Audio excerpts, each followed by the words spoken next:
মিনা কার্টুনের মিনা, রাজু কিংবা জনপ্রিয় কার্টুন সিরিজ ডোরেমন, সিসিমপুরের ইকরি থেকে শুরু করে হ্যারি পটারের হারমাইনি গ্রেঞ্জার যে কোনো কণ্ঠেই মিমিক্রি করতে পারেন তিনি। বিভিন্ন কার্টুনের কণ্ঠ নকল করে পেয়েছেন জনপ্রিয়তা। সামাজিক যোগাযোগ মাধ্যমে পরিচিতি পেয়েছেন কণ্ঠ নকলের দক্ষ মেয়ে নামে। তিনি ঐতিহ্য অথৈ রায়। কণ্ঠ অনুকরণ অথৈ রায়ের সহজাত একটি গুণ। সেভাবে প্রস্তুতি নিয়ে কারো কাছে মিমিক্রি শেখেননি, সেজন্য এই সহজাত গুণের বহিঃপ্রকাশ সময়ে সময়ে হয়েই যায়। অথৈ রায় বাড়িতে এক একজনের সঙ্গে এক এক রকম ভাবে কথা বলেন। মা বাবার সামনে একরকম, আত্মীয় স্বজনদের সামনে আরেক রকম। যার সঙ্গে যখন কথা বলেন তারা ধরে নেন ওটাই তার আসল কণ্ঠ। মজার বিষয় হলো কেউ আঁচই করতে পারেন না। অথৈ চাইলে আরো অন্যরকম কণ্ঠেও তাদের সঙ্গে কথা বলতে পারেন। সাধারণত অথৈ খুবই শান্ত, কিন্তু উপযুক্ত পরিবেশ পেলে পুরো রুম হাসি ঠাট্টায় ভরিয়ে দিতে পারেন, আবার গম্ভীর পরিস্থিতিতে গম্ভীর।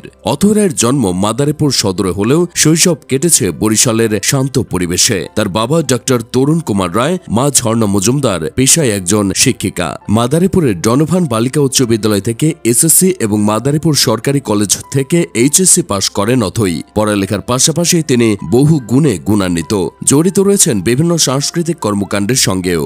জনপ্রিয় কার্টুন ডোরেমন, নোবিতা, সেজুকা, পাওয়ার পাফ গার্লস ও সিসিমপুরের ইকরি সহ অনেক চরিত্রের কণ্ঠ নকলে সিদ্ধ হস্ত তিনি। এই চরিত্রগুলোর সঙ্গে ঐতিহ্য যেন একাত্ম হয়ে গেছেন। ছোটবেলা থেকেই অথৈয়ের পরিবারের সদস্য, পরিচিত জন ও প্রিয় কার্টুন ছবির কণ্ঠ নকল করতে ভালো লাগত। পরিচিত জনরা তার মিমিক্রিতে বেশ মজা পেত, যা তাকে অনুপ্রেরণা যোগাত। 2020 সালে যখন করোনা মহামারীর কারণে দেশের লকডাউন চলছিল, তখন অবসর সময় কাটাতে শখের বসে একটি অনলাইন সাংস্কৃতিক গ্রুপে কিছু কার্টুন চরিত্রের মিমিক্রি ভিডিও করে পোস্ট করেন অথৈ।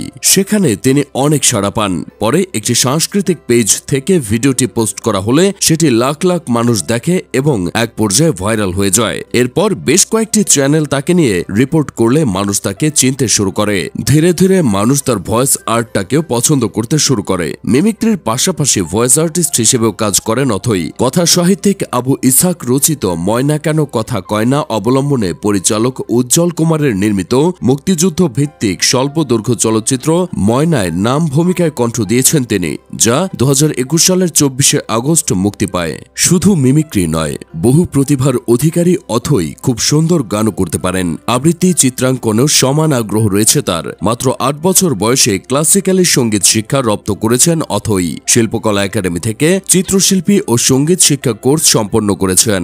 মাধ্যমিক শিক্ষা সপ্তাহ, জাতীয় শিশু প্রতিযোগিতা সহ বিভিন্ন প্রতিযোগিতায় রবীন্দ্র, নজরুল ও উচ্চাঙ্গ সঙ্গীতে বিভাগীয় পর্যায়ে অংশগ্রহণ করে রেখেছেন কৃতিত্বের স্বাক্ষর।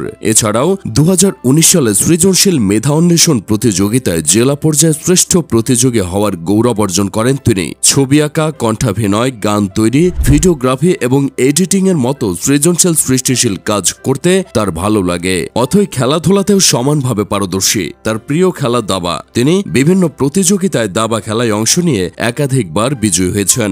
মজার ব্যাপার হলো, এখন নিজের শিক্ষা প্রতিষ্ঠানে গেলে অনেকেই তাকে ঘিরে ধরে কার্টুন চরিত্রের মিমিক্রি শোনার জন্য। ছোট ছোট বাচ্চারা কার্টুনের কণ্ঠ শুনতে চায়, এমনকি রাস্তাঘাটেও অনেকে মিমিক্রি আর্টিস্ট হিসেবে চিনে থাকেন। ভবিষ্যতে অথৈ রায় চিকিৎসক হতে চান, পাশাপাশি একজন ভয়েস অ্যাক্ট্রেস হিসেবেও কাজ করে যেতে চান সমানভাবে। চিকিৎসা সেবা দিয়ে একজন মানুষকে শারীরিকভাবে সুস্থ ও শিল্পকর্ম দিয়ে মানসিকভাবে আনন্দ দিতে চান কণ্ঠ নকলে দক্ষ মেয়ে অথৈ রায়।